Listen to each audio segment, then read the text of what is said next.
Welcome to The Conservative Edge. I'm Dr. Joe Corey, your host. This show will give you an edge on the truth. It's about substance on each and every issue. Today's issue is the Iran-Iraq conundrum. We have a fantastic guest who is an expert in the Middle East. He's Professor Joshua Landis.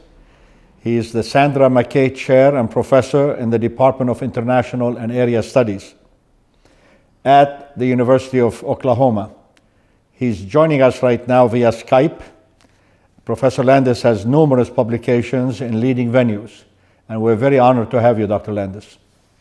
Mr. Khoury, it's a pleasure being with you. Thank you. Well, if we look in the last 3 decades, the political environment and the economic environment have not been very kind to Iraq.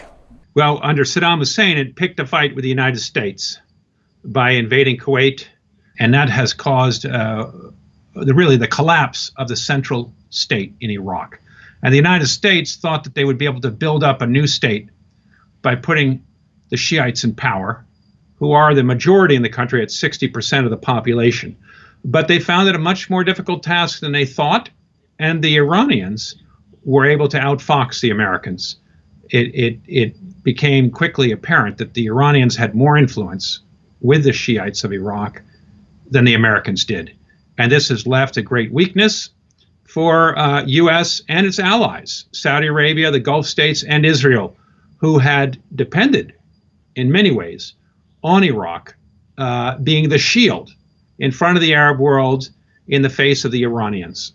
Let us go through some of these setbacks for Iraq. 1980, 1988, of course, is the war with Iran. Devastating war, thousands of people killed. Saddam Hussein literally dropped acid in Halabja, Iraq. 2 years later, Saddam Hussein could not stay in good form. So what he did is he invaded Kuwait. 2003, the Americans, of course, invaded Iraq. And that was a huge event. Today, we're still questioning the wisdom of what happened. In 2004, they decided to start withdrawing from Iraq. And a lot of people, maybe you don't agree, but a lot of people think this was by closing Camp Bucca, this was really the first step in the creation of ISIL. Are you okay with that? Do you agree with that? Yes, I do. You know, withdrawing in 2010 under President Obama, who had promised the Americans that he would get the United States out of these wars in Afghanistan and Iraq. But it was, Iraqi state was not powerful enough. The army America had stood up was not powerful enough. And the Sunni Arabs were infuriated. Exactly. 2006, to be exact, following on your statement, there was election in Iraq.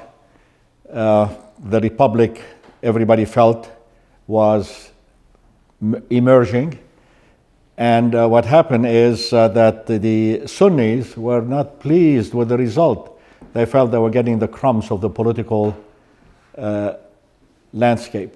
If I can interrupt you, they had been very badly abused under the Americans, who turned them out, of course, by dissolving the Iraqi army, which saw the upper officer corps was dominated by Sunnis to protect Saddam Hussein, who was a Sunni himself. The Ba'ath Party was also the leadership was heavily Sunni. So by outlawing the Ba'ath, dissolving the Iraqi army, the United States really threw the Sunnis, who had been at the top of the pyramid in Iraqi society, down to the bottom. And they catapulted the Shiites from the bottom up to the top. And this turned the lives of many of the leading Iraqis upside down. And it made many of them available for recruitment by first Al-Qaeda and Zarqawi, and then later on by ISIS. To make things worse, in 2009, we withdrew 12,000 American troops from Iraq. If they were in fact a stabilizing force, the reliance on the American had to begin to diminish. And with it, of course, the increased strength of Al-Qaeda. In 2014, the ISIL took over all of Mosul, all of it. And the Iraqi army was on the run, confirming your point that the Iraqi army even in its earlier days, was not capable of really dealing with a savage group like ISIL. And here we are. 2014, as I said, Mosul was taken, and then the process of getting all the way to northeastern Syria started. That's where they wanted to build their caliphate. December 2017, 18, forces, all types of forces, especially Iran and the United States, and the Iraqi army were fighting ISIL. ISIL was defeated. 2019, al-Baghdadi was killed. In, of course, January 3rd, 2020, we killed Mr. Soleimani. Now, the interesting thing that I find about that episode, Dr. Landis, is the Americans were fighting alongside Hezbollah of Lebanon, alongside the Quds Force of Iran, and everybody was focused on one thing, which is destroying ISIL. But in the process, they were not paying enough attention to what the Iranians were doing in Iraq and what their objectives were. Do you agree with that? Absolutely. You know, as you say, America had become the strategic ally of Iran and the Shiite forces that were arrayed against ISIS, a Sunni, very sectarian force. And so for this, period of time, a brief period of time, the United States really put aside its competition and enmity with Iran in order to focus on ISIS. And they welcomed the mobilization of these Shiite forces by Qasem Soleimani, because he was the spearhead of the Iraqi forces, and these sectarian elements did a lot of the hard, heavy lifting in the fight against Mosul and so forth. America was, of course, bombing from the air and using its superior intelligence gathering, but the two worked in a sense, even though the United States denied it at times, they were working together. But as soon as ISIS was destroyed, that alliance collapsed. The Iran hawks in the administration began to look for ways of pushing Iran out of Iraq and Syria.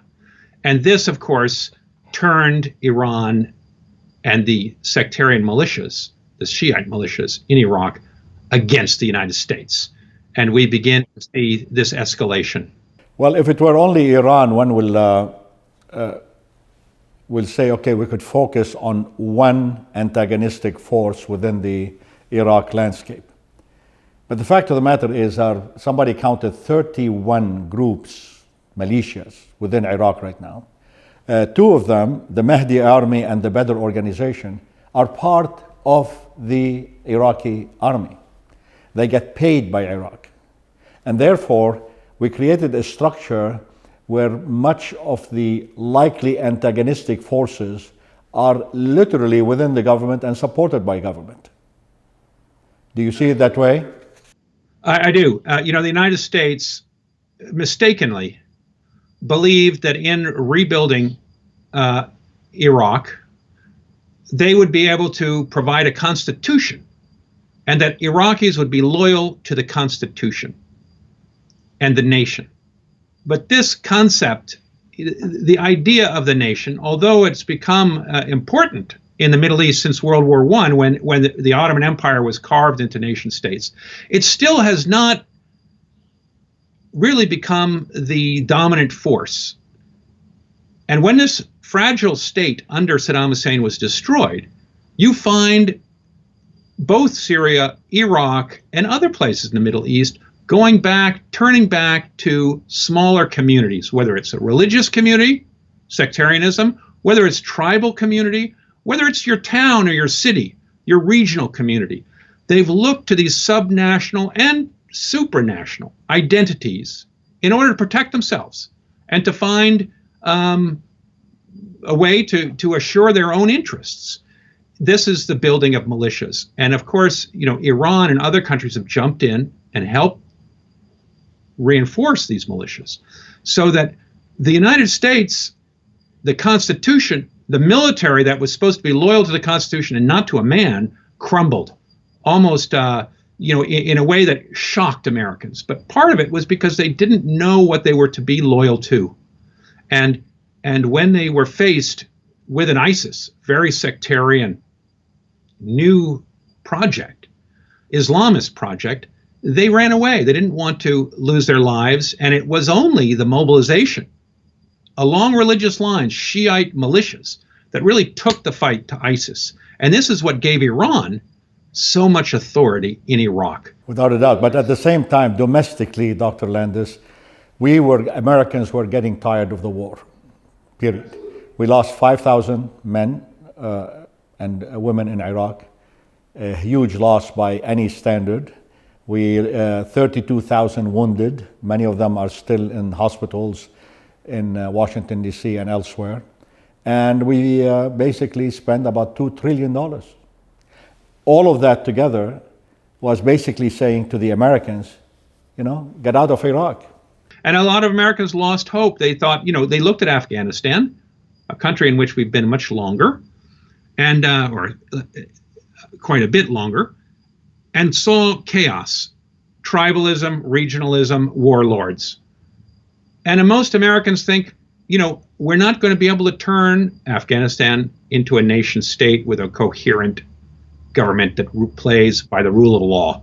And for that reason, they have gotten exhausted. You're absolutely right. Americans are tired of it. They want to concentrate on the middle class and not the Middle East. Well said. Do you think, Dr. Landis, this is time for America to simply say, we've had enough of Iraq, we're pulling all of our forces from there?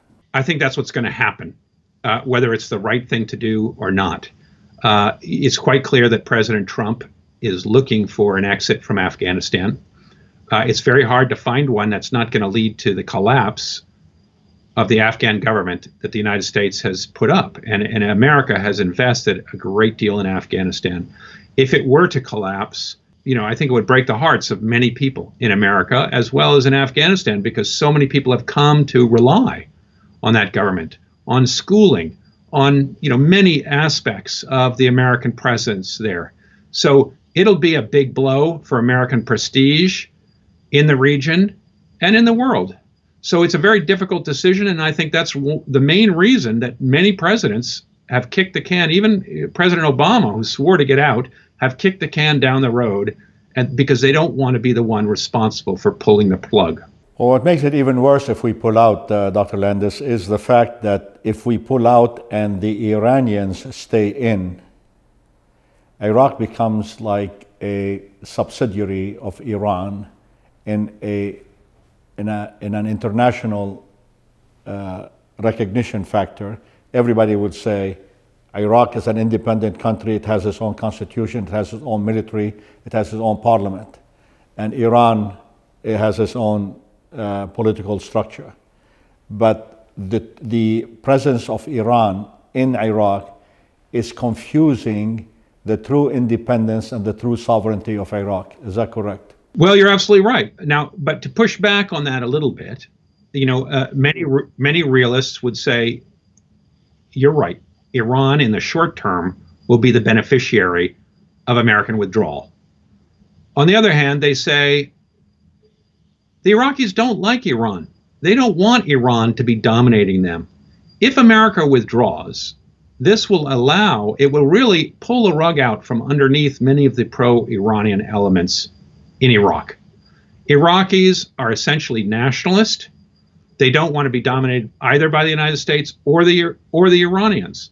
And we look at the demonstrations that have been taking place in Iraq over the last few months. They have been predominantly anti-Iranian. They see the Iranian influence as undermining the interests of Iraq. Corruption, bad government, weak government. So if you want to look at the most optimistic outcome of an American withdrawal over time, would be that Iraqis now have a state. It's a very weak state, but it is a state. And the demonstrations we see from so many young people are really demanding good government. And that perhaps that process will lead to reforms that will not throw the country into Iran's arms, and that will begin to push back against Iran. And that maybe, maybe there will be a place for Sunni allies and other allies in the Middle East to begin to build up an Iraqi national sentiment. I think that's a very optimistic view about the Iraqi potential, to be honest with you. But let's look at how much dominance Iran has achieved in the Middle East. It seems that they are winning in Iraq. Do you agree with that? Yes, absolutely. They have definitely won in Syria. Yes, they have. And you are a Syria expert, and you know more about this than anybody, as far as I know. They are winning, and they have won, actually, in Lebanon. Yes, the government is dominated by Hezbollah today. Exactly. They are winning in the Palestinian territory.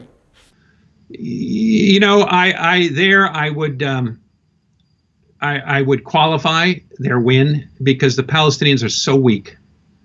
Hamas in Gaza is pro-Iranian, but only by holding their nose, because they have no other place to turn to. And what we're seeing today unfolding in Washington with Netanyahu and his competitor, the Israelis, in Washington, is the total weakness of the Palestinians. And Israel and the United States have really, I think, they're dominating the ground. All right. So in Yemen, Dr. Landis, there is no question they are winning, in the sense that the Houthis are really in control of the government right now. Well, the Houthis have survived, but they've just survived. I mean, there are starving, there's disease, there's, poor Yemen has collapsed. But you're right in the sense that the Saudi offensive and the United Arab Emirates, who believed that they would be able to use air power and their superior financial means to destroy Houthi power, have failed. And the Houthis are still very much a force. They're going to have to be reckoned with, but they're far from a powerful force. Iran has, but they do mean, as 40% of the population, the Houthis are not going to be destroyed, and it gives Iran leverage right there in the soft underbelly of Saudi Arabia. Well, some people think they may be penetrating successfully in some of the smaller emirates as well. As you know, a couple of them have a lot of sympathies, have a substantial Shia population, and have a lot of sympathies for Iran. Would you agree with that as well? Yes, you're absolutely right. There are vulnerabilities, and we've seen with Qatar. Qatar has been playing both sides and has alienated Saudi Arabia completely, and has turned towards Turkey and Iran in the larger Middle Eastern, geostrategic game. Okay, but I'm not too much worried about Qatar because we have massive basin there, and I think the last visit by the Emir was quite successful in the United States. In other words, they provided substantial assurances. But Iran is always on the move. They're always trying to control. Now, what is our answer to all of this, Dr. Landis? Our answer, as far as Iran is concerned, is trying to contain it as much as possible. Well, containing in what sense? The only thing we have done against Iran, the only thing we have done is sanctions. And they are massive sanctions, right? As we are imposing sanctions and claiming that Iran will never get the nuclear weapon, the centrifuges in Iran are spinning every single day. And they're closer today to get the nuclear weapon than at any time in the past. It will take, in my opinion, airstrikes, massive airstrikes, to stop them from doing what they are doing. What's your opinion on that? Well, when President Obama was negotiating the Iran deal, which limited Iran's ability to refine uranium and move towards weaponization, there were a number of Israelis and some Saudis who argued, this is stupid. This is stupid because it's better to have sanctions, because it was going to lift sanctions, and President Obama had promised to lift sanctions. And many Israelis were more worried by the lifting of sanctions than they were by the possibility of Iran moving towards a nuclear weapon. Let me explain. They argued, if Iran moves towards a nuclear weapon, we can bomb their factories and their uranium refinement plants. But if sanctions are lifted, then Iran gets rich. It exports its considerable oil reserves, its gas reserves, which are largely untapped, and builds a pipeline through Turkey to Europe. It will begin to get the world addicted to Iranian oil, commerce, a big marketplace. And so to allow Iran to reintegrate into the world economy, they saw as the biggest shortcoming of the Obama plan. And so in that sense, yes, Iran does move and can move now because the deal is broken, can begin to refine. And you're right. I think that Israel will seek to bomb those refineries, as they did to refineries both in Iraq and in Syria previously. But I think many see the sanctions as almost more important than the weapons issue. Understood. But by the same token, the sanctions right now, there is no question that they are hurting Iran big time. Absolutely. Iran, that's why Iran is striking back in this very unforeseen way. Yeah, agreed. And now compound the thing by us calling Soleimani. It seems to me that the Iranians could have maybe learned a lesson that they should maybe pull their wings and keep most of their efforts to rebuild their own country and take care of their own people. But what we saw is that they're maybe becoming much more belligerent and much more dedicated to having a nuclear weapon as a result of the American pressure on them. What do you think?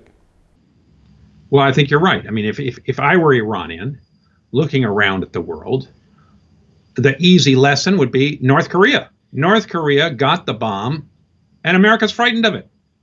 So are Japan and South Korea. They haven't tried regime change. If you're Saddam Hussein and you don't have the bomb, you pretend to have chemical weapons, what happens to you? You get overturned in a New York minute because you don't have the bomb. And so therefore, if you're trying to avoid regime change, as Iran undoubtedly is, and Iran is very worried that America means regime change, they're going to be trying to get some kind of protection, and that would be a nuclear weapon. It makes sense for them to search for a nuclear weapon in that environment. Well, I think we send them a very strong signal after they downed some of our drones. Basically, we showed them that we have a direct way electronically to make some of their weapons inactive or inoperative. This happened recently. And the Israelis have been chasing every aspect of the nuclear capability of Iran, to include, if I understand correctly, the disappearance of many of their top scientists. Absolutely. Well, Stuxnet, the virus that was used to set fires in some of their refineries and so forth, was quite effective. Then, as you say, the assassination campaign against their nuclear scientist, and this escalation. On the other hand, Iran has been really, I think, more than most people expected, able to counter these moves, and particularly in its rocketry.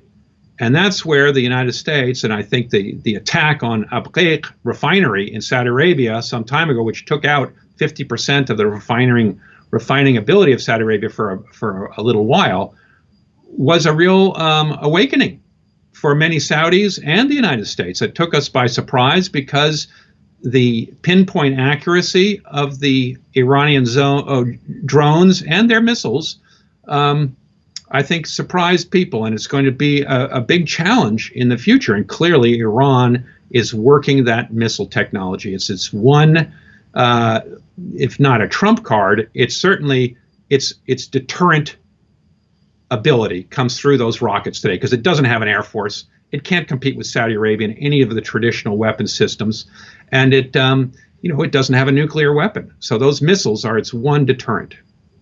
It's amazing how effectively they penetrate political and economic systems, especially in the Middle East. And it appears to many of the observers that the West perhaps is losing its foothold in the Middle East. Especially we're talking about France and Germany and the United States and Britain. Do you see it that way, or do you think that we are trying to reconfigure our strategy in the Middle East? Iraq was an enemy. It had traditionally been an ally of the Soviet Union. After the collapse of the Soviet Union, it was looking for a new path, and that led to, attacking Western interests in Kuwait and so forth. Syria, traditionally an enemy of the United States, starting from 1948, allied with the Soviet Union. Lebanon had been an ally of the United States, but increasingly after Sharon and so forth, Lebanon was neither on one side or another. It was a battleground. With the civil war, you had it being torn on both sides. In 82, invaded by Israel, Israel tried, and the United States, I think, believed that they could resurrect a Maronite government under Pierre Gemayel and bring it back into the fold of the West and the United States, Israel. That failed with the assassination by the Syrians, and increasingly Hezbollah was used as the point militia by Iran and Syria to keep Lebanon out of the Western sphere. And so in many ways, Lebanon, Syria, and Iraq have traditionally not been allies of the West. They have been enemies of the West. And that's what we find today. I think America got its hopes up after the invasion of Afghanistan and with the invasion of Iraq that it could sweep both Russia and Iran from the northern Middle Eastern states and bring them all into a pro-Saudi, pro-Israel Western orbit. That failed. And it's a big thump, without a doubt, for the United States. But it doesn't leave the United States much weaker in many ways than it was 20 years ago. The concern about the Iranian penetration of all of these countries and their aggressive conduct can be seen in the Iranians able to circumvent much of the sanctions. Syria right now, we are importing all kinds of stuff to Syria, some stuff through Lebanon.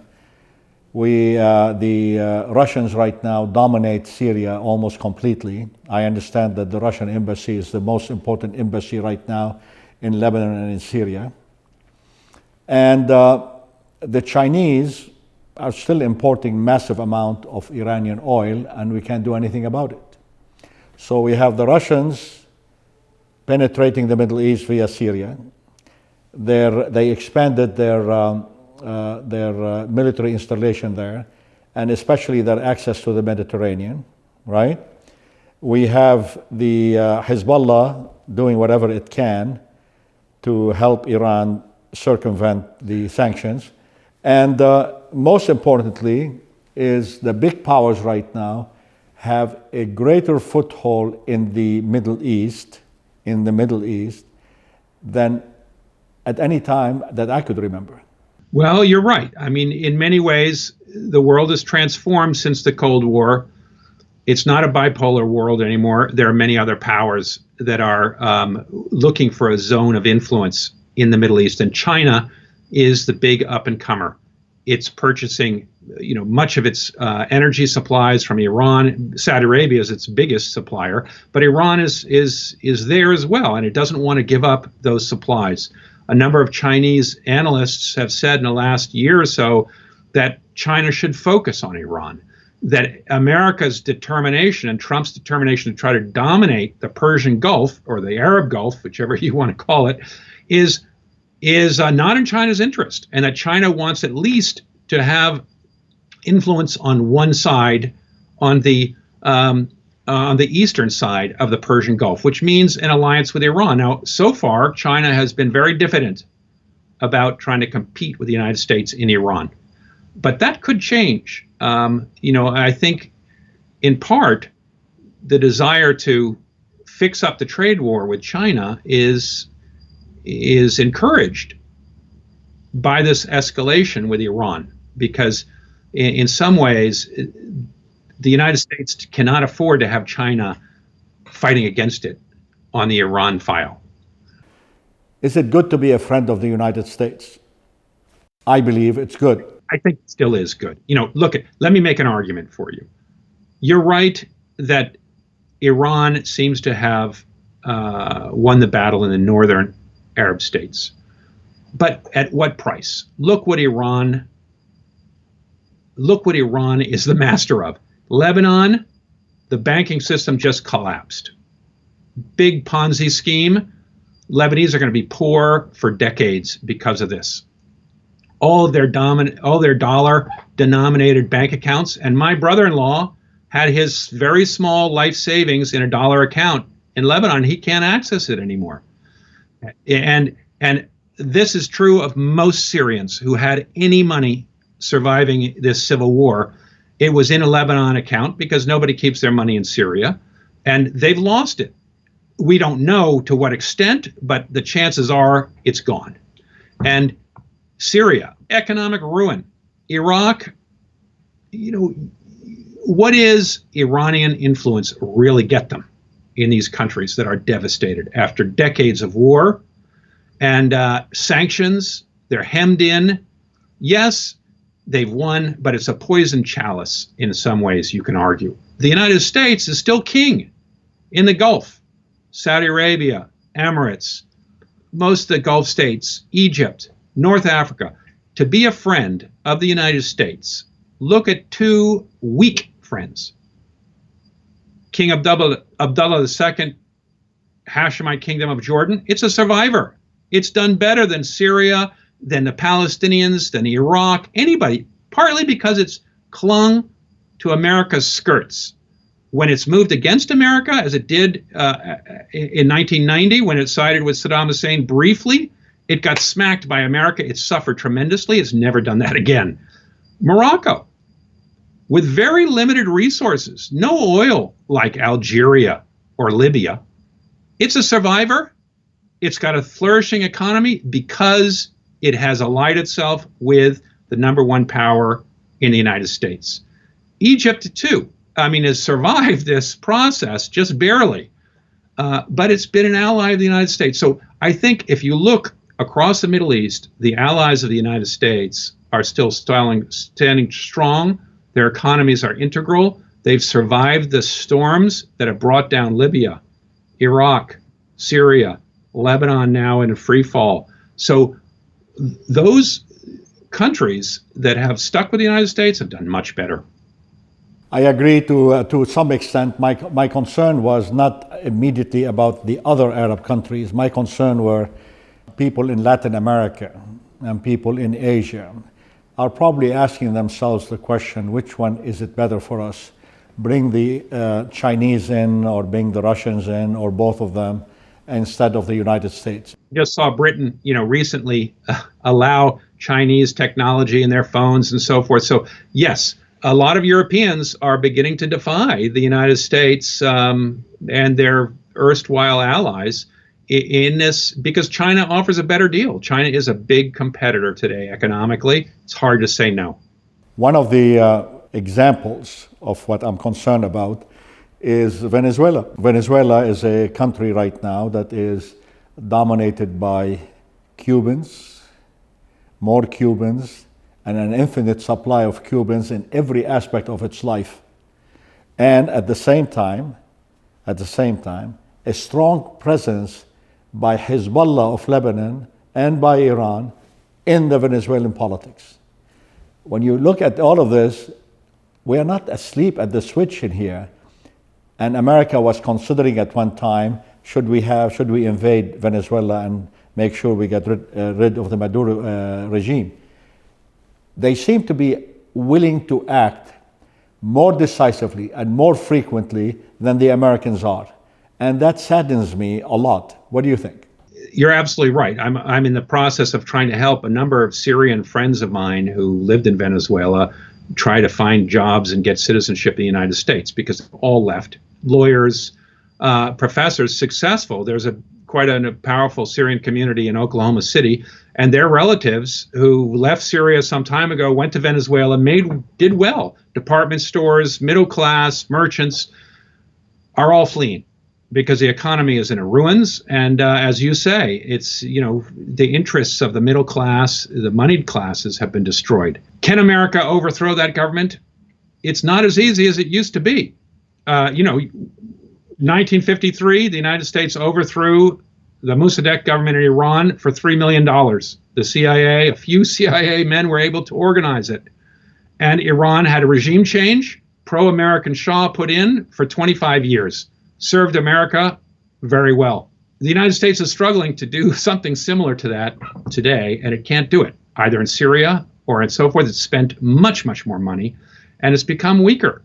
And there are other alternatives for a Maduro to turn to, whether it's China, Russia, Cuba, and America has been flummoxed by this. It doesn't have the same authority and ability to overthrow regimes that it used to have, or to help allies in a non-violent way.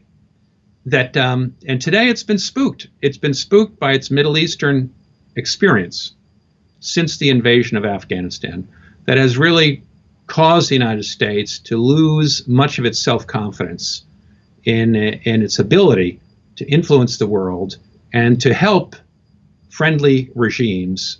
If President Trump were to ask you, how do we extricate ourselves from Iraq? How could we get Iran out of Iraq is a bigger question. What do you think? Well, I think the only course for America is to take a low profile in Iraq. It's quite clear that the Iraqis do not want America to leave.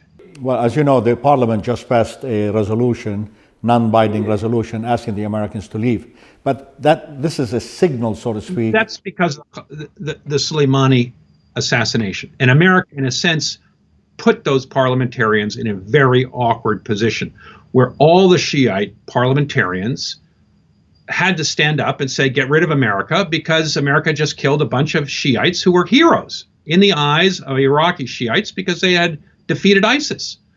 And so America embarrassed them and inflamed them. No Sunni parliamentarians and no Kurds turned up for that meeting that voted against the United States.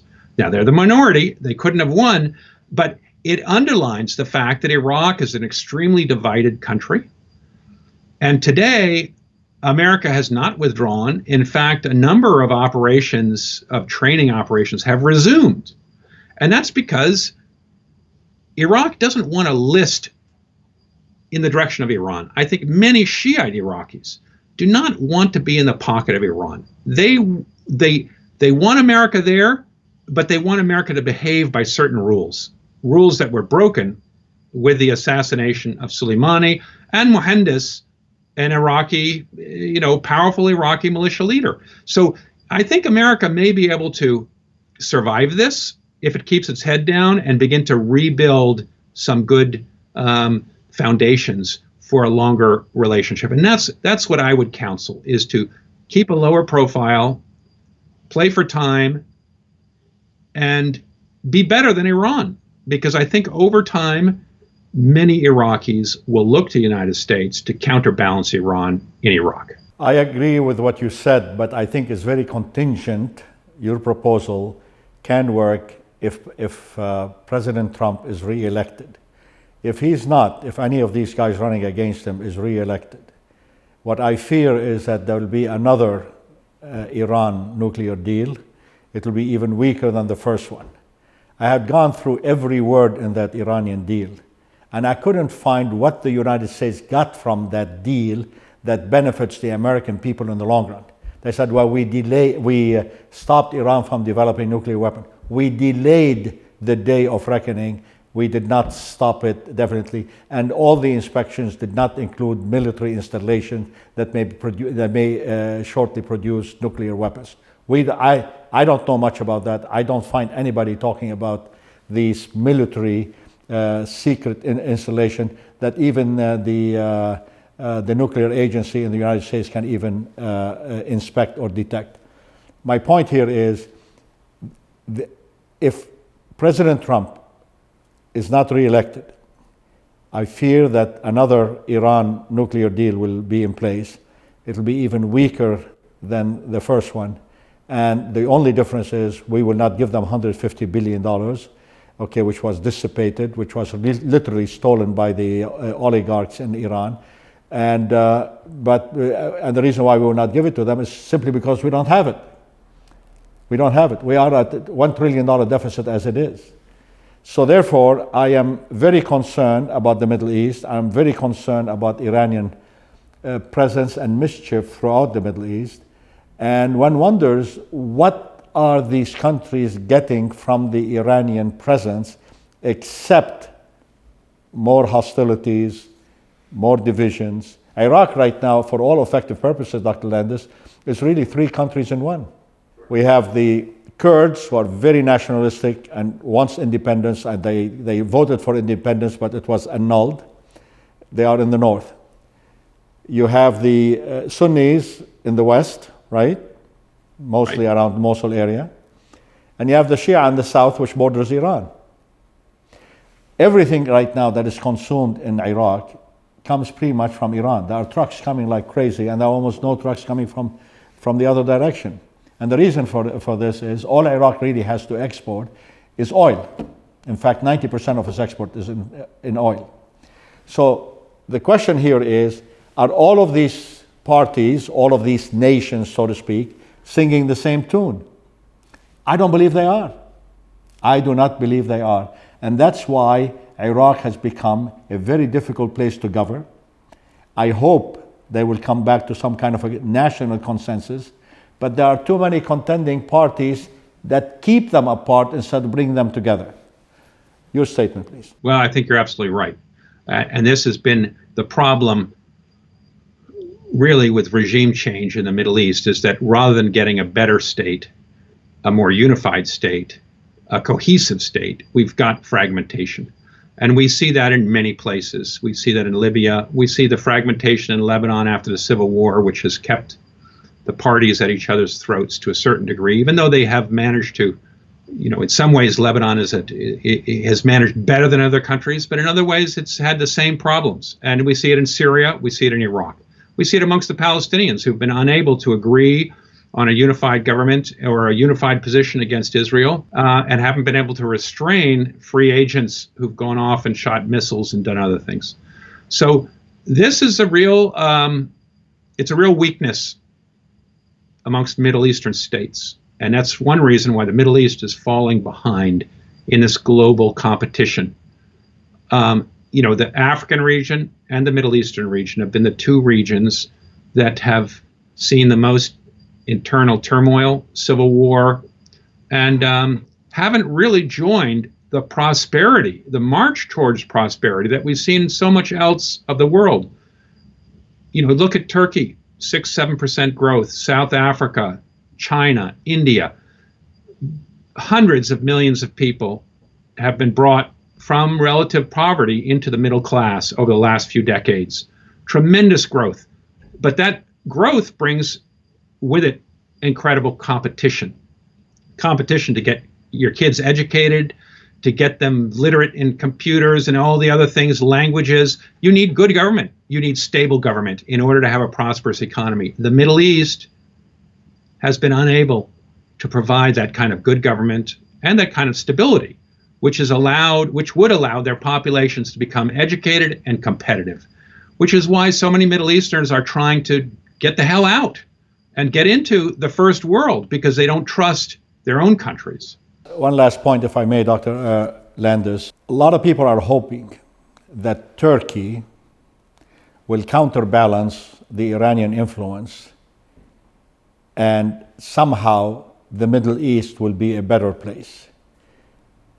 I don't see it that way. What's your opinion?